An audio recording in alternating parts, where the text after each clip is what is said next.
Demikian Bapak Ibu, adik-adik semuanya yang pada saat ini boleh beribadah sabda Tuhan yang akan menjadi pokok renungan kita pada hari ini di dalam terang tema Aku diciptakan dengan ajaib dan istimewa. Kita masing-masing diciptakan dengan sangat istimewa. Luar biasa, itu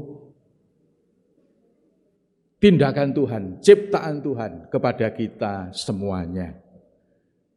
Adik-adik semua, khususnya yang terkasih di dalam Tuhan, mengawali renungan pada hari ini, Pak Pendeta ingin bertanya, kalau adik-adik mendengar kata istimewa, apa yang ada di dalam pikiran adik-adik?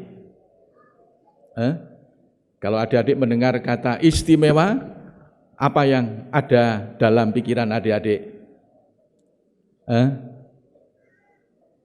Apa? Senang, ya. Ada lagi, ya. Telur 5, ya. Istimewa itu identik dengan telur 5, ya. Mungkin juga istimewa itu identik dengan keju, ya. Keju dan coklat, ya, itu martabak istimewa. Martabak istimewa.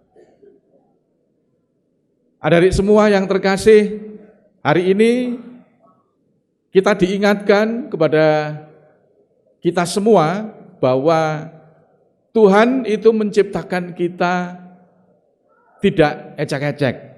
Ya. Tidak ecek-ecek itu tidak biasa. Tapi Tuhan menciptakan kita itu begitu istimewa. Makanya di dalam temanya, aku diciptakan dengan ajaib dan istimewa. Apa arti istimewa? Jikalau dikatakan kita ini sebagai ciptaan Tuhan yang istimewa. Yang pertama, istimewa itu berarti diciptakan secara unik oleh Tuhan.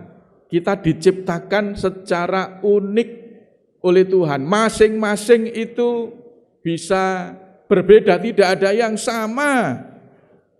Kelihatannya mungkin mirip, ya ada mirip. Tapi kita ini sebenarnya diciptakan berbeda dan unik satu dengan yang lain.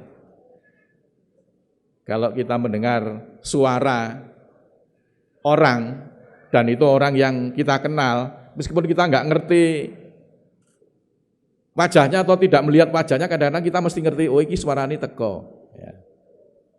Suaranya datang, orangnya ini datang, orangnya ini si A, si B. Ya. Adik-adik kalau dimarahi ibu dari jauh, pernah nggak diingatkan sama ibu, suaranya agak lantang, keras. Ibunya di dalam nggak kelihatan, tapi adik-adik mesti ngerti kan, oh itu suaranya ibu, ya. Suaranya mama, suaranya papa. Mesti kita akan balik atau mungkin kita akan pulang. Adik-adik mungkin pernah diminta sidik jarinya di sekolah, pernah nggak? Sidik jarinya di sekolah, ya. Sidik jari antara satu dengan yang lain ini berbeda, sehingga kalau ada peristiwa kejahatan, sidik jarinya mesti dicari, ya. Sidik jarinya itu mesti dicari. Nanti ketemu siapa yang melakukan kejahatan. Ya, jadi hati-hati ya, nggak boleh kita melakukan kejahatan. Nanti mesti ketemu dengan Pak Polisi yang semakin hari semakin canggih. Jadi kita diciptakan secara unik oleh Tuhan. Senang enggak adik-adik kalau diciptakan unik oleh Tuhan? Senang enggak? Senang ya? Pasti kita semua senang karena diciptakan secara unik oleh Tuhan. Beda-beda antara satu dengan yang lain. Ini musik ini jadi tidak hanya main gitar aja ini, tapi ada yang main drum, ada yang main gitar, ada yang main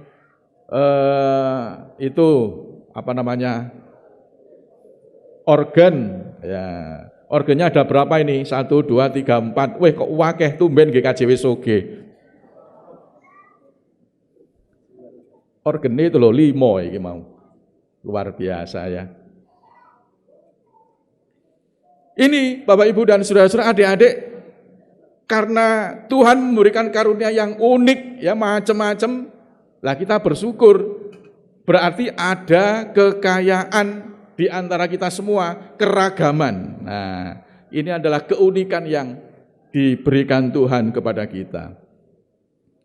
Yang kedua, arti jikalau istimewa, kita diciptakan istimewa, berarti kita dikasihi tanpa syarat.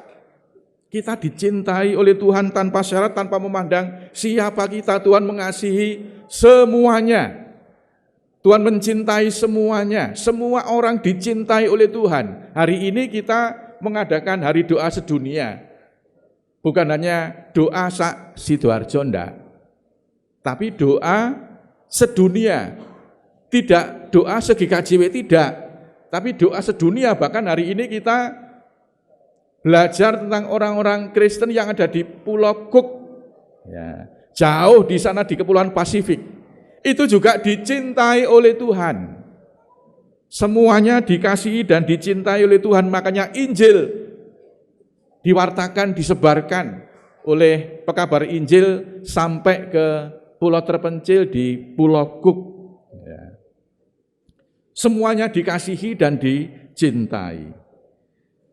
Yang ketiga, kalau kita memiliki keistimewaan, diciptakan dengan istimewa, berarti kita diciptakan dengan tujuan yang mulia. Adik-adik juga diciptakan secara mulia oleh Tuhan. Adik-adik diciptakan itu pasti punya tujuannya masing-masing. Adik-adik diciptakan nanti supaya kita punya peran masing-masing, punya sikap masing-masing, yaitu memuji dan memuliakan nama Tuhan sesuai dengan panggilan yang kita terima dan kita alami. Ya. Luar biasa ya, Bapak Ibu dan semuanya, dan adik-adik khususnya ya, kita diciptakan secara unik oleh Tuhan, kita juga dikasihi tanpa syarat, dan kita pasti memiliki tujuan yang mulia. Makanya di dalam ayat kita, ayat 14 ya, di situ ada kata apa yang pertama, adik-adik? Kata yang pertama dalam ayat 14 itu apa? Kata apa? Hanya 3 huruf. Kata aku, ya. Kata aku. Aku. Jadi aku ini diciptakan secara istimewa, diciptakan secara unik, sehingga bersyukur. Aku bersyukur karena kita diciptakan secara istimewa. Bapak Ibu, saudara semua yang terkasih di dalam Tuhan, marilah kita syukuri keunikan, kekhasan, dan juga apa yang istimewa dalam kehidupan kita. Saya yakin kita semuanya itu punya istimewa. Dan kita bersyukur. Kita tidak pernah menyesali kehadiran kita di dunia dalam konteks waktu kini dan di sini. Kita tidak pernah menyesali. Salah satu penderitaan yang terberat dialami manusia itu adalah kalau dia menyesali. Makanya ayat firman Tuhan ini mengajak kepada kita untuk mensyukuri siapapun kita. Seringkali kita tidak mensyukuri dalam kehidupan kita, bahkan kita malah menyesali ya Bapak Ibu. Karena kadang-kadang kita itu terlalu melihat diri kita atau terlalu perhatian terhadap diri kita menurut versi orang lain. Kadang-kadang kita selalu mengikuti versi orang lain terhadap diri kita atau persepsi orang lain terhadap diri kita. Padahal yang perlu kita syukuri adalah persepsi diri kita tentang diri kita itu yang paling utama.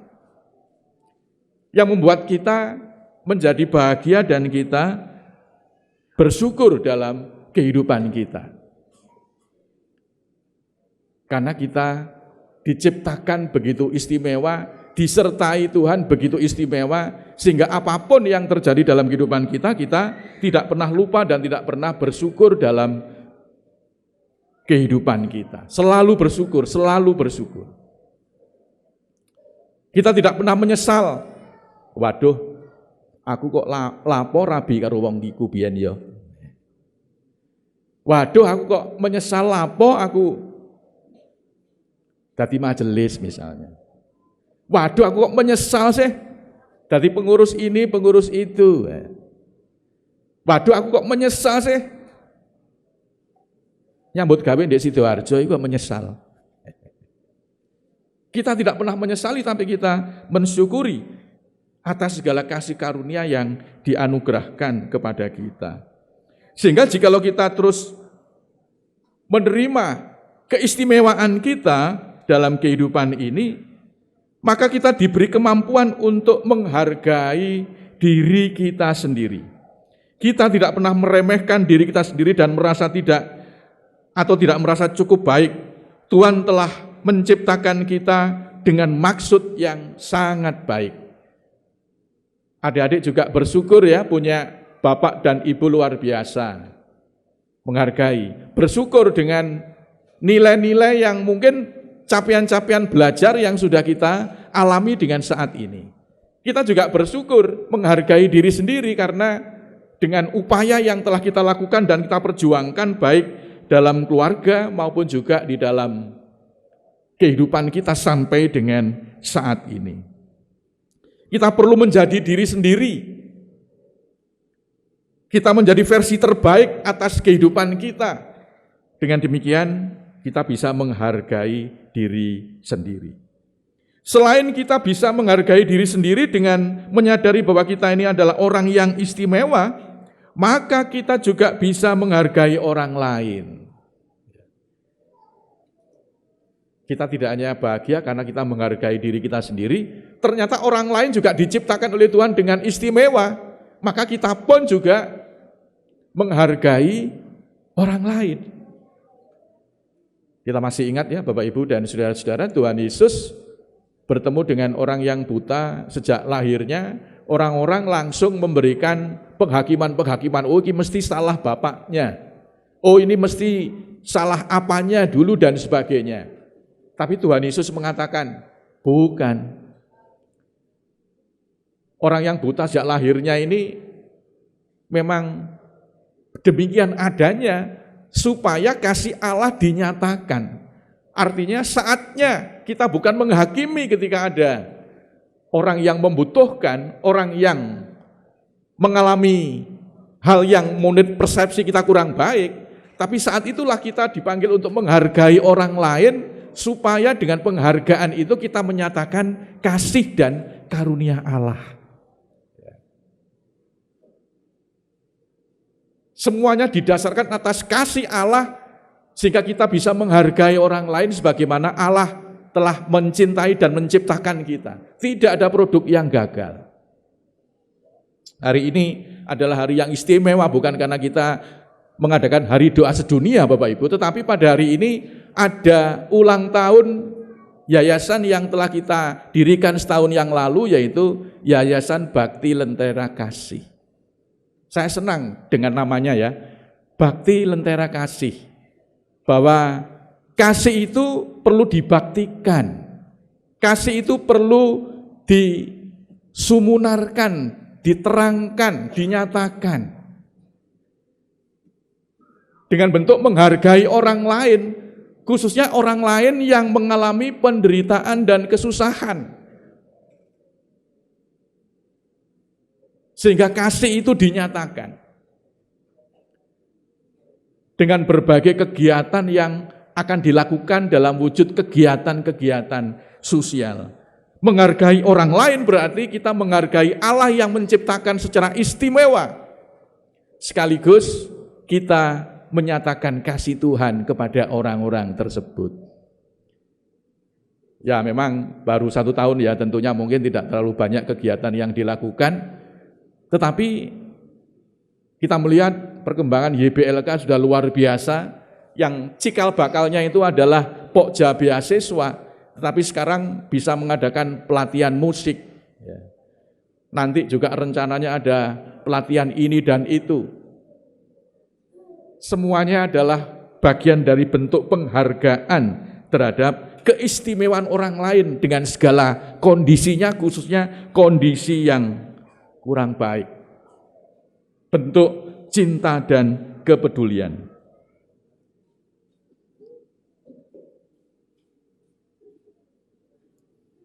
Saudara sekalian yang terkasih di dalam Tuhan, hari ini melalui Hari Doa Sedunia, di tengah-tengah dunia yang masih membutuhkan zaman Tuhan dalam doa, dalam cinta kasih. Hari ini kita diajak untuk jalan-jalan sejenak ke Pulau Cook. Kelihatannya indah ya, tadi kita melihat videonya begitu indah. Di sana terkenal dengan pulau-pulau yang cantik-cantik dan juga pantai yang indah, bersih, masih alami. Tapi ternyata juga ada persoalan. Di sana ada persoalan ekonomi, ada persoalan kekerasan terhadap anak-anak dan wanita. Di sana juga ada persoalan pekerjaan yang mungkin cukup sulit. Mereka juga mengalami berbagai persoalan-persoalan sosial budaya yang lain, yang sama mungkin seperti yang kita alami.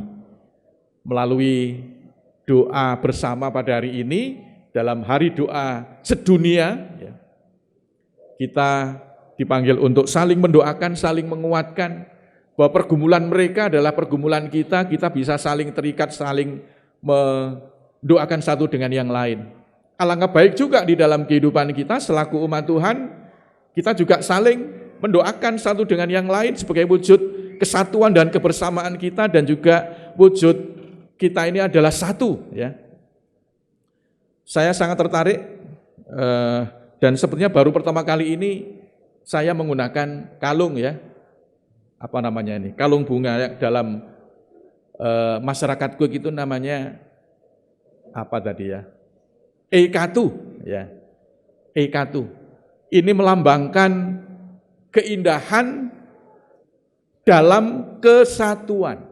Keindahan dalam kesatuan, ini lingkaran yang tidak putus, yang melambangkan hati kita tidak putus. Dalam doa bersama, kita mengingat, kita mendoakan, kita bersama-sama menyerahkan beban kita kepada Tuhan. Kita semua adalah sahabat, kita semua adalah saudara. Melalui hari doa, kita diingatkan semua, kita tidak terpisahkan. Ya. Nanti salamnya adalah salam Eikatu. Ya, kalau pulang nanti salamnya adalah Eikatu. Kita adalah satu keluarga yang terikat, dalam kesatuan itu akan indah seperti bunga-bunga. Mari Bapak Ibu dan Saudara sekalian yang terkasih, panjenengan semua, adik-adik semua, ini adalah anak-anak yang istimewa. Semuanya adalah istimewa.